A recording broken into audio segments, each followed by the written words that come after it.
avec Louis Robuchon. Alors vous êtes de retour à Saigon, ça vous a plu? Bah oui, c'est la deuxième fois en 3 mois. Ouais. Qu'est-ce qui vous a plu à Saigon pour revenir aussi vite?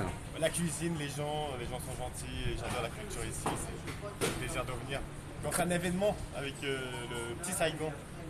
Alors bien sûr, on est là pour cet événement autour de la cuisine japonaise, mais aussi autour du saké, ce qui est quand même assez rare. Exactement. On a des wine pairing, mais là c'est un saké pairing. Voilà, donc l'idée c'est de proposer aux clients l'accord, mais saké, la cuisine française et le saké.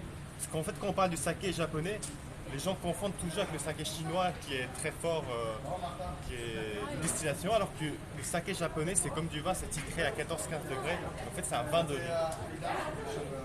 Alors on est en pleine préparation ici au Petit Saigon pour ce dîner qui aura lieu demain soir. Ouais. Alors malheureusement pour les clients c'est déjà plein, heureusement pour vous. 70 à peu près. Voilà, à peu près 70 personnes qui auront l'occasion de déguster la cuisine d'un chef japonais 2 étoiles. au Japon. Il a travaillé dans un restaurant 3 étoiles au Japon, puis après il a travaillé dans un restaurant japonais à Taïwan, où il était chef exécutif, il a eu 12 étoiles Michelin. Là, D'accord. il ouvre son propre restaurant dans le mois prochain. Évidemment chef Sakal qui est ici derrière nous et qui est Une star locale. une certaine beaucoup d'ambiance avant ces grands dîners qui vont. Alors le saké justement, parlons-en. Vous avez amené 3 bouteilles Sakés qui sont différents. spécifiques. Donc là, ça vient de la région de Nagano, là où il y a les Jeux Olympiques d'hiver en 98, Ouais, je dans me les rappelle montagnes. bien. Ouais. Donc c'est un saké qui est non pasteurisé, parce qu'en fait le saké se boit dans l'année, plus c'est frais et mieux c'est. Et là c'est un saké qui n'a même pas été pasteurisé, donc c'est comme c'est un produit hyper frais, il faut le garder à température très basse. Il se boit dans les. Une fois qu'on a ouvert la bouteille, il faut la finir très rapidement. Et ça se mange avec quelque chose de particulier? Bon, au Japon, souvent on mange avec du poisson, avec les sashimi, tout ce qui est crustacés. Mais là on va faire un accord avec le foie gras. Un saké non pasteurisé avec le foie gras, c'est un accord qui est assez intéressant. Le second, X3. X3. Donc ça c'est un saké qui a été pasteurisé, contrairement au premier, mais qui est un saké plus, on va dire, plus classique, plus traditionnel, où c'est plus prononcé, assez fort. Là on va le marier avec le pigeon.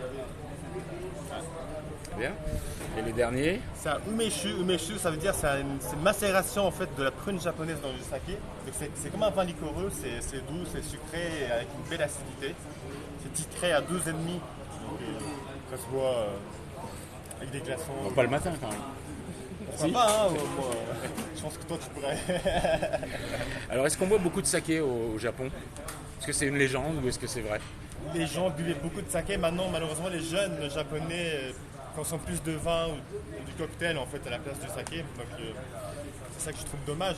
Mais alors que l'export marche très bien pour le saké, on trouve de plus en plus de saké, même en France, même dans les pays occidentaux. C'est à essayer. C'est pas le saké chinois, il faut vraiment pas mélanger. C'est pas ce qu'on sert dans les restaurants chinois à la fin d'un repas où ça arrache, c'est pas ça. D'accord, ça on a bien compris le message.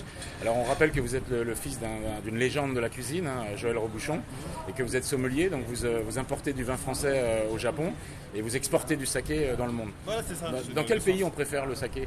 En France, les gens commencent à. Souvent, les gens, au début, ils ont peur. Avant de goûter, ils ont toujours a priori un peu négatif, mais quand ils goûtent, ils font ah, c'est pas du tout ce que je pensais, c'est fruité, c'est riche, c'est élégant, c'est raffiné. Et l'accord avec la cuisine française est assez remarquable.